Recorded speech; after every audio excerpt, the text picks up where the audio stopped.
Patrick Smith died this past week. Condolences from the Frankly Speaking Jamaica team to Patrick's family, his colleagues at the JTA, and his many friends. He had been ill for a while. Patrick Smith was a past president of the Jamaica Teachers Association, JTA, and served for several months as Secretary General of the organization. He was for years one of the key salary and benefits negotiations for the teachers. Patrick Smith was also an acclaimed historian and extremely knowledgeable about the history of the JTA and also about the union movement in Jamaica. Patrick Smith was a friend of Winnie Anderson Brown, and he was often a go-to person for me when I wanted a perspective on matters to do with the JTA as well as matters of state in Jamaica. He supported the Frankly Speaking podcast and was a guest on our episode 136 on September 16, 2024. We repeat that episode today in memory of Patrick Smith. Rest well, Patrick.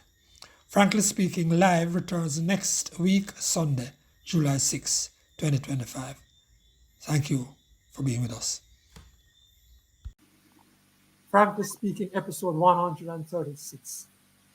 It's about what's happening to us in Jamaica. Not the rate of growth, not the amount of remittances so far this year, not the failing education system, not what's happening in the health service, not the prohibitive price of vegetables about which we hear there's price gouging. No, none of that. It's help us understand what is happening to our country. Is Patrick Smith. Now, Mr. Smith is a historian and commentator. Some will know him as a former president of the JTA, Jamaica Teachers Association, and interim Secretary General he was as well. But he's here in his capacity as a commentator, nothing to do with the JTA. Winnie Anderson Brown and Desmond Richards, our regular commentators, are with us too today. Podcast aims to look at what is happening to us. What is happening to us? And I'm going to tell you about the gentleman you see on the screen, a 71-year-old man who died at the airport where there was no standing ambulance service.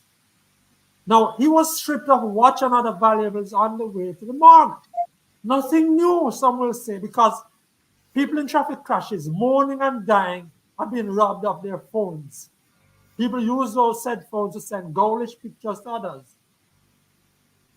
There is garbage everywhere. The unplanned settlements are spreading right across the point. What's happening to us? Patrick Smith, please tell us what's happening to Jamaica and whether there is cause for concern. Patrick.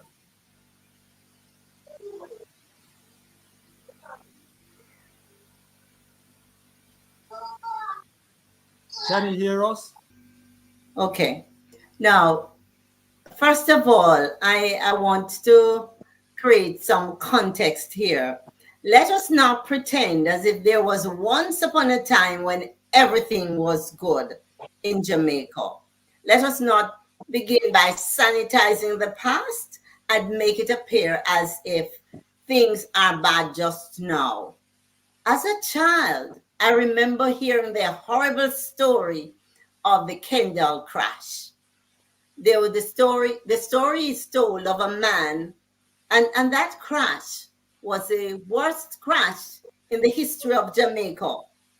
That train crash at Kendall in Manchester, where 200 persons died and a number of others were injured. And the story is told that this man, his watch was being taken from his hand when he shouted, "Good God, make me dead now." I am not saying that to say it was happening before, so we should allow it to continue. I am saying that while we discuss these topics, we should not allow our minds to go to a time when things were perfect. There's no time like that. So let's not sanitize the past. That's the first comment I would make on that. When the Bible, Cain killed Abel, why? He was jealous of the sacrifice that Abel that Abel presented to God.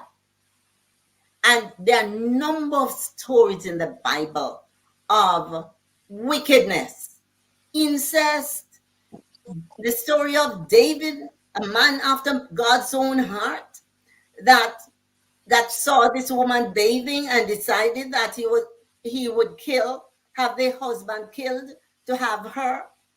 All of this, I am saying that there was never a time when all was well. So let us remember that while we discuss. It is wrong. It was wrong then. It is wrong now. I am not saying because it used to happen, we should accept it. I am saying, let us remember that this problem is not new. It's only magnified by social media. So we hear far more than we used to hear. And far more people are involved. You're talking as if we must feel normal winning. No. We should be feeling normal about this. We should understand that it's a little, you're hearing a little bit more about it. I am disagreeing with you strongly. No, it is not normal. I am saying that it was wrong then, it is wrong now, but the problem is it has become normalized. People are accepting it. That is the problem.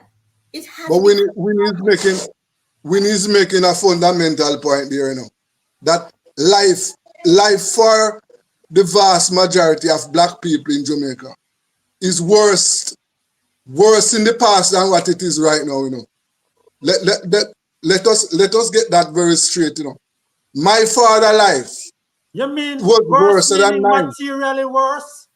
You mean materially worse? The living, the social condition in Jamaica, the social economic condition that my father experienced was worse than what I experienced. Right? Was worse. The conditions that the vast majority of black Jamaicans lived in during the 40s and 50s. It was worse than now.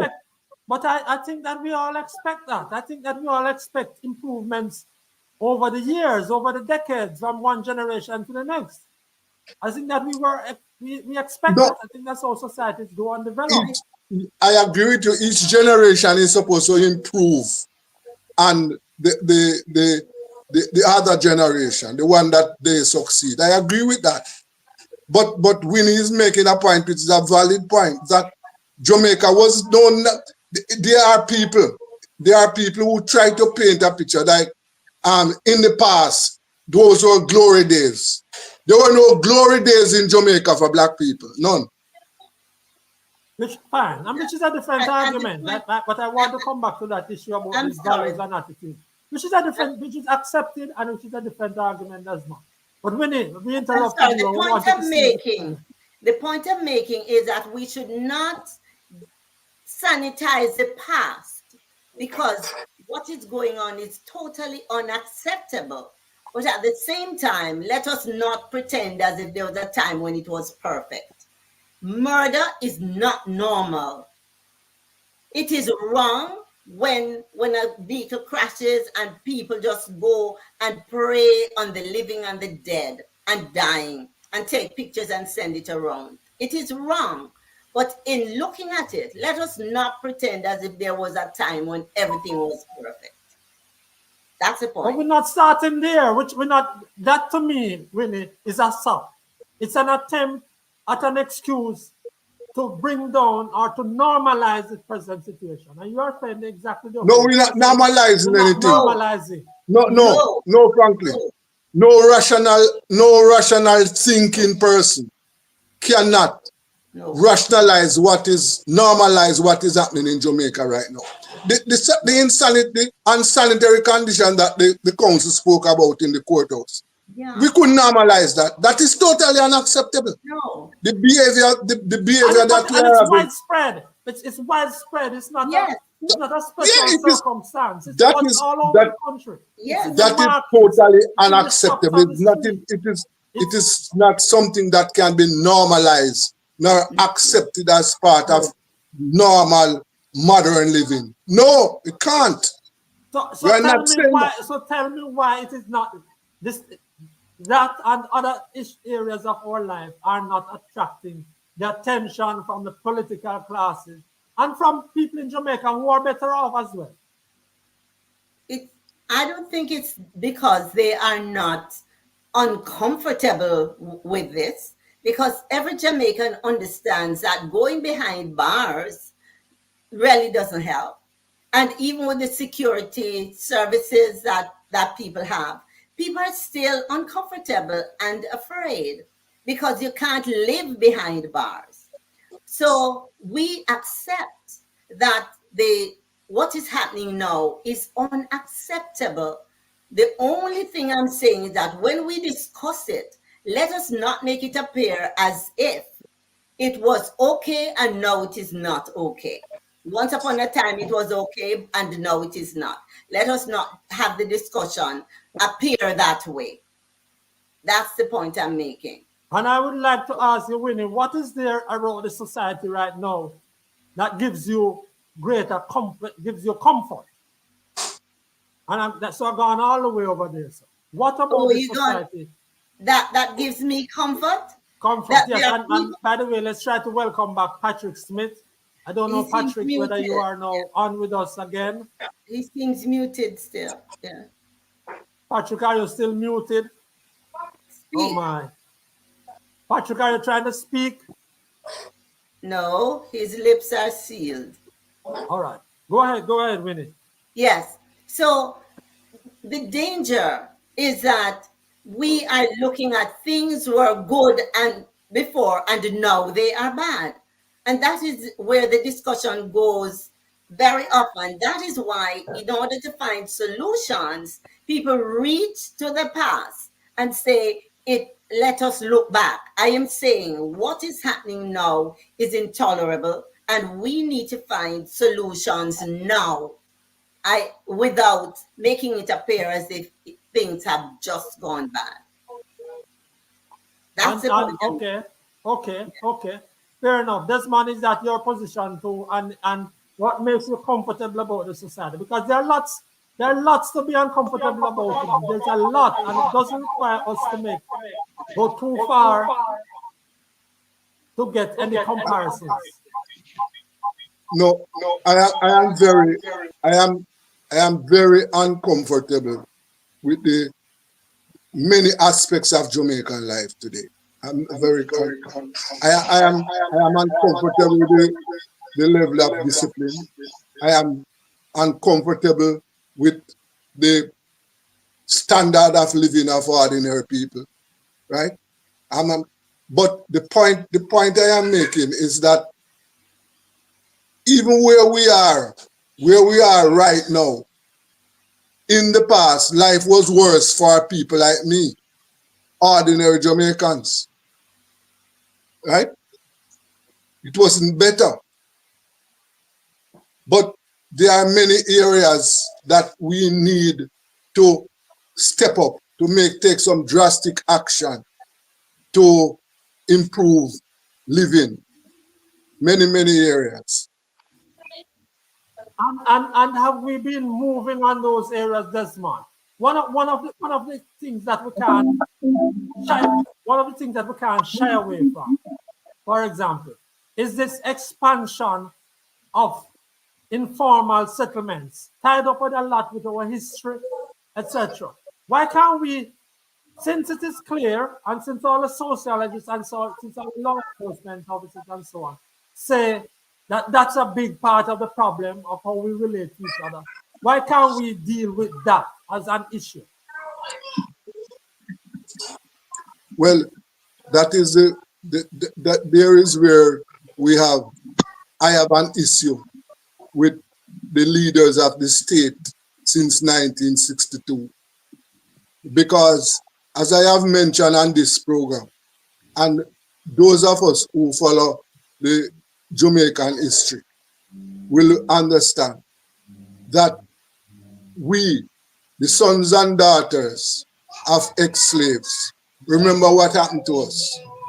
After 400 years, we were given nothing at all, right? And therefore, I expect the leaders to address the landlessness as a main priority. And yes, attempts have been made to address it, but not enough. And therefore, I'm laying the blame squarely at the feet of the leaders of Jamaica since 1962 to address this issue. And going next year's election here, this is an issue, one of the issues. Could be this that year, I Desmond. like Let's say we must locate everything in next year. It could be this year. Unlikely to be this year anymore, but could be this year too. Between now and next year, September. So we mustn't locate what? We mustn't just say it's going to be next year, because it could be this year. No, listen. Hold on, Franklin. We have to remember our history now. Yeah. In Jamaica since 1944, we have been having elections every 5 years. Remember that? Yeah. This is not something new. What will be new if when next year comes, there is not an election, right? So it is not unusual for us to next year's election here constitutionally, and we would like to see. We believe that there is going to be election, but the point I'm making is this: that one of the issues that I would like voters to put on their agenda is the issue of landlessness.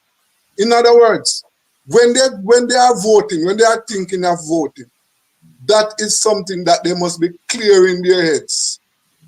Whoever I am voting for, are they going to address landlessness for nearly 1 million Black Jamaicans? Desmond, I'm going to come back to you on that issue of landlessness, but I want to know if Patrick is now able to join us. Patrick, are you now able to join us? Are you now able to take it away? Well, yeah. Are you hearing me now? Yeah, go ahead, Patrick. Go ahead. Yes. Well, one of the things I've learned, there are some issues, right? The first one is that, of course, standards of behavior, conduct, and so on are prescribed by our society. And these are what reflected in our laws. Now, our laws, if we were to study the laws passed in Jamaica over the past 300 years, you would realize that you can, in fact, make a judgment on the basis of the laws passed. They reflect our society, and they reflect an aspect of our norms and value system. The unfortunate thing, and I'm just trying to reconnect with what was said prior. The fact really is, our laws fundamentally reflect our historical background. If you look at many of the laws passed in Jamaica, they tend to be very, very, very punitive.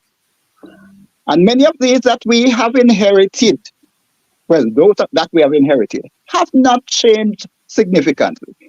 Look at the laws passed in Jamaica since 1962. Oh, why use 62 anyway? Because we had internal self-government way back in the 1950s. So let's look at the laws passed. Are they fundamentally different from those which were passed when we had a state run by plantocrats and merchants? No. Essentially, our laws, which are supposed to be the guidelines of our society, guiding our conduct, are essentially punitive. And to be brutally honest with you, these laws, you're saying that these laws are not serving the Jamaican today. The laws that we have, which are sort of a guardrail on how we should behave. You're saying that they are not what? They're not serving the Jamaican population? No, what I'm saying really is that if you look at our laws, you get an idea of the expectations of those persons who prescribe the laws in the first place. In fact, give us an example, Patrick. Give us an example so that For We get example, recently we increased traffic fines, right? Because we believe strongly in the punitive elements, But Patrick, right? don't go there, man. We have been trying to do everything apart from the corruption which is out on the road. The traffic situation is one of them that has forced Jamaica backs against the wall. The traffic situation that we see out there where the whole place seems like that is the road to hell. You mean to say that because laws, the traffic fines have been increased widely across spectrum, that those are not serving Jamaica? Explain for us, Patrick, please. So, as we say, the laws generally are guidelines, but there is a thinking behind the passing of these laws. And one obscene thing that we love to tell our people that crime does not pay, but it does pay. pay. It does pay. It pays. What the government is showing by this is if you were to be driving outside the speed limit, you pay for it. And the government, in many respects, can build its budget based on many of these fines. There's this expectation that people will. So while we are bellyaching about perversion of many of our values, let me put another string to it. Do you realize that we are no less caring in 2024 than we were and I'm going to pick a date, in 1838? I can't accept that, Patrick. I can't accept that, having lived here for decades and knowing how other people believe and dealt with their neighbors, and knowing what other people do with people who are their neighbors now. I can't accept that we are not a less caring society. As Winnie had pointed out in the beginning, at the great train crash in Kendall, people were rifling through other person's pocket. Next thing I tell you is that whenever persons drown, individual, let's say a cargo went off that bridge, individuals who seek to rescue not only do it out of sheer altruism, but for what they can get from it. In other words, let's face it, are we as Jamaicans less kind to our fellow men in 2024? I am putting forward the position that we are not. If you were to explore the pages of the Gleaner, let's hear from all our colleagues here on their own experiences. Patrick, Winnie. No, I grew up in a friendlier Jamaica than now. I don't accept that. I am a rural boy, and where I was raised, and significantly different from what it is now. Significantly different. The community, it was a friendlier place. We cared for each other more. We looked out for each other more. Well, for example, one critical example, as a boy going to school, we looked up to teachers. Teachers were one of our idols. Now, what is happening in the classroom now? When you talk to the teachers, their experience with students, no, it's significantly different from what I experienced. So I can't accept that the community that I grew up in as a boy was less caring than what it is now. No, that was not my experience. So then, Winnie, let's hear you, please. Well, what I have been thinking while talking, and I look at the person who, it was a pig, if I heard correctly, that the woman and the pig. Was it a pig that was drowning and the woman went in and this young Yes, man yes, yes, yes. lost his life? Why In I Mullines go Road, Walton, yes. Think so. right. I go there. The fact that people were that caring. It's a pig. It's her value, yes, but she went in after the pig. And somebody went in, two persons went in. The sad thing is that one person lost his life in the whole incident.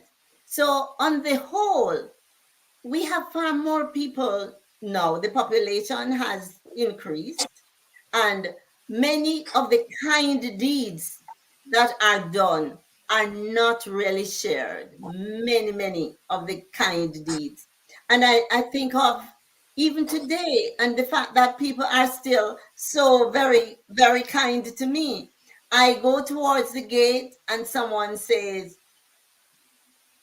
I will open the gate for you, or someone will close the gate for me. My Really, garbage, I am living in a different society than you and Patrick and maybe Desmond. And I just yes, have to say it like I see that this yes, is a crude society. It's on an the whole, uncaring society. on the whole, This is a place where it is when you compare it to other societies, similar history, similar size, smaller, bigger.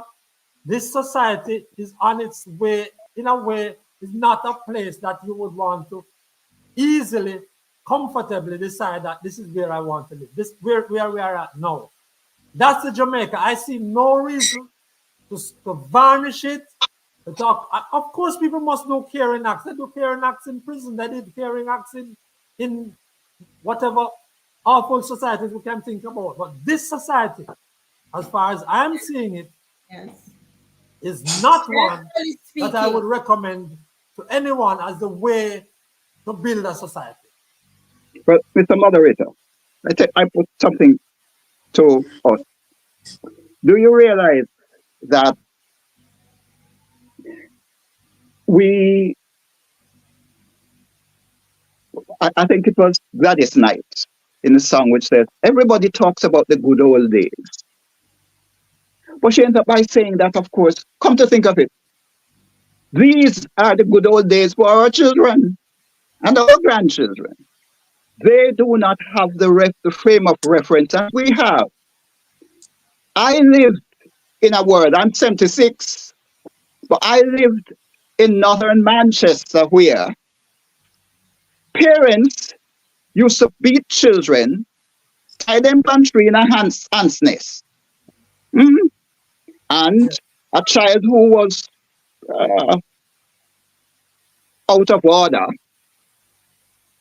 would have been treated with by a neighbor. And when that neighbor reported to the parent, the poor child was in for another round. In other words, when you check it out, my past, which was not as bad as we think that they are today, was not much different from today. Our children back in the 1930s, 40s, 50s had to deal with the issue of the black heart man. Hmm? Our children were raped back in the days too. You will not hear about it because the news media did not penetrate the nook and cranny of our society. Very often we get a Sunday gleaner 1 week later, we get one gleaner and somebody in the community read to us. What I'm driving at is let's say the story of Big Boy. Big Boy was a child who was kept behind in those days when we didn't do social promotion of children in our school. So Big Boy never passed the reading, never passed the arithmetic. So he's kept back. And Big Boy was a hero in as much as Big Boy was what you would call an aberration. There are children who attack teachers in school. Big boy or big girl did that, contrary to what my colleague and friend asserted to. So you are saying, Patrick, and before you answer the question, I'm going to ask Winnie to bring up some of those comments I see coming in right Yes. after you answered Patrick. But you are saying, Patrick, that the way Jamaican children, for example, treat teachers today is pretty much the same as it was 30, 40 years ago. Is that what you're saying, Patrick? Yeah, essentially, there are some nuances, but it's never a truism to say that, of course, our children were nice and uh, responded like nice good children. They were truancy. In fact, go and read many of the blue books in Jamaica then. Truancy in Jamaican schools was high. And I was truant because I was afraid of the strap that the principal had or the cane. So rather than going to school, I went down the gully. The skull. Winnie, can you just tell us some of the comments that we have been having? And then we're going to go, we're going to have Patrick wrap up, Patrick. Okay. But you go ahead, Winnie, and then Patrick, we're going to come back to you about the way forward. Go ahead, Winnie. There's Marva Hewitt, who greeted us, and she says, well, Winnie, Jamaica is a tourism destination. This was not the case in the 1950s. I am not sure where that is going. I'm not sure about that. It would be good to say more about that. Rose Petgrave. I want to move to the part of Jamaica that these panelists are. LOL. Now, there is nowhere in Jamaica where you don't have people doing good deeds to some people. Even the worst place where you have gang warfare, you have people being kind to some people. So that is how it is. And there's no perfect spot in Jamaica. There are people who are good. It's always a mixed bag. That's the message. It's always mixed. Keep going, Winnie. I think Jeffrey Ward there. Is that Jeffrey, greetings. He's saying greetings to everyone. Yes, and Marva is saying this is about the lack of sanitary facilities. Well, that is inexcusable. There is no excuse for that. It is sad, it is ugly, and it is a problem that needs urgent attention. There's no excuse for that. all right, Patrick? Back to you, and we'll take comments. And if you want to send your comments, you can also send them to our WhatsApp number 503-9995, and you can send them here, and you can also send them on later on if you're watching too. So, Patrick, we'll give you the floor to do your wrap up. Next 3 minutes are yours because we missed out on them. Just to say, colleague, human beings have not changed fundamentally. You can say from creation to now, right? Human beings are also highly opportunistic. We are regulated by each other, right? It's a level of tolerance or lack thereof for certain things in our society. It is we who really determine whether a particular value system continues to exist. The fact is that many of us have good values. Even the person who commits a criminal act has values. He's a product, he or she is a product of the society that makes it.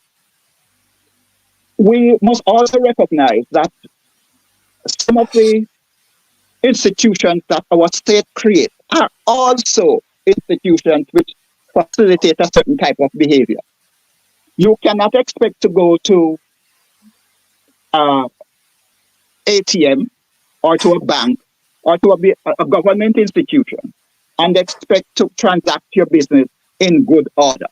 It is that sort of thing influences our behavior. It influences how we interact with each other. And why we can't expect to get the thing done in good order in those circumstances?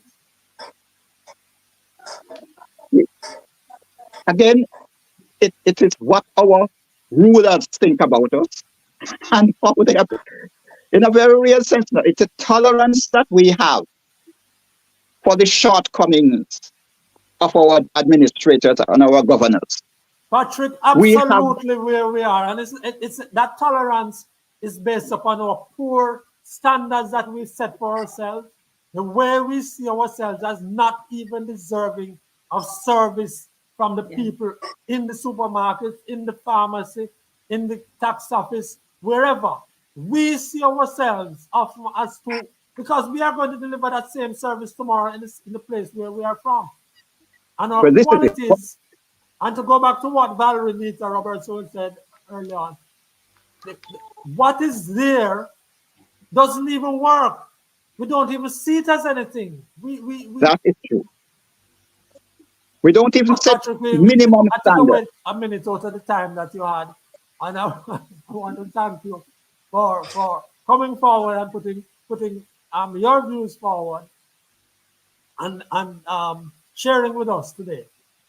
And you were not sharing, I'm reminding us all, just in case somebody came in, you were not sharing as a form of JTA. You were just as a historian, and we are so sorry we couldn't get into much of your historical thought. But we Okay, appreciate there will be something, a future one. there will be. But thank you very much for having me. Thank you. And I want to say to our viewers and our listeners that we are trying to do a series on this, what's happening to Jamaica here. This is not the only one, and we have already actually lined up some people to go on for next week. Okay, we want to go quickly now to Let's hear the Marva politics. first. Let's just hear Marva Go say ahead, Winnie. that's Go ahead, correct. Winnie. That's correct, Patrick, and we accept the low standard at every level as the norm. That is what Marva is saying. Thank you, Marva, for your contribution and everyone else. Yes. The last few days have reminded those who needed prompting that we are in election season. Wednesday was nomination day in Northeast, Center and Northeast. There was a public protest in Morant Bay in St. Thomas calling for a by-election to fill a vacancy created there by the death of council who we featured, the late Mr. Bryan. We featured him on this podcast. And then today is a public session of the 86th Annual Conference of the People's National Party.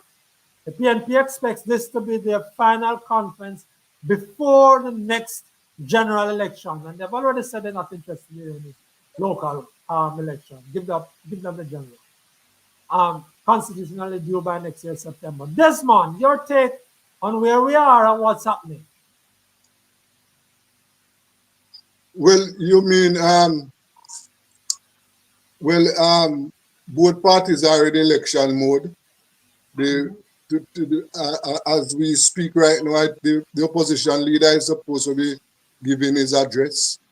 I hope that he would use today's address to outline to the country, to the voters, what the PNP, what we should expect from a PNP government. What are the differences? We need to know what are the fundamental differences between the PNP and the JLP. The voters need to know that, and we hope that. Desmond, you think the voters care? I have to ask you, and I'm not being rhetorical. You think the voters care about what's the difference between them, policy-wise? If I think the voters are scarce? Care. Okay.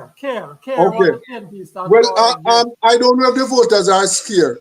Not scared. Sorry. Do they care? C-A-R-E. You mean if they care? Yeah. Well, they should care. They should care, because then, what would be you in choosing the government? You should have some reasons why you are choosing this party to form the government. But they have reasons. They have reasons. In other words, what I am saying to voters this time around, please use your vote wisely.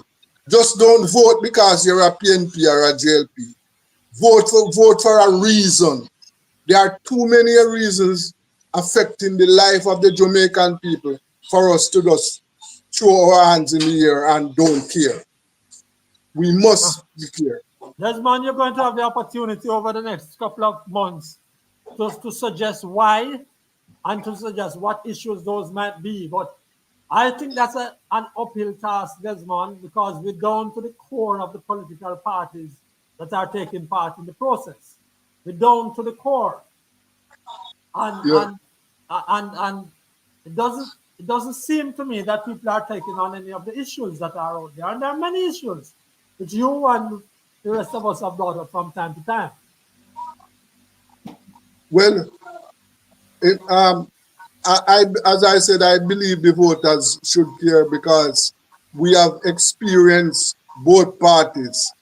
We are going through an experience now, right? Look at the issues affecting the people, right? There are several issues affecting us. And therefore, in voting, I think we should think about those issues. Noble position, Desmond. Noble position. Winnie, you want to say a word on that? Whether you think we'll ever get there or we are there? Well, what I have to say is radical. We really need a different system where our votes don't just put people in power and we are not a part of it. We vote for people to think for us. The constituency structure, it doesn't serve us. It serves the MPs. It's just to put them there. We need a system where our voice really matter. Okay. That's our show for today. Thanks to our special guest.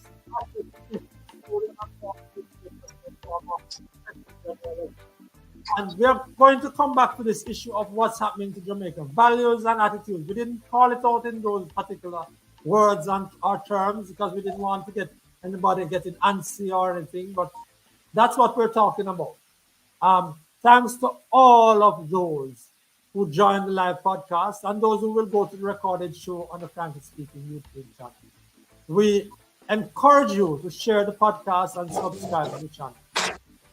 And Vinny, thank you for reading out the comments, some of those comments that came in. I see one or two still coming in.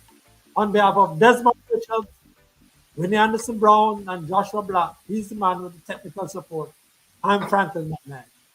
Until then.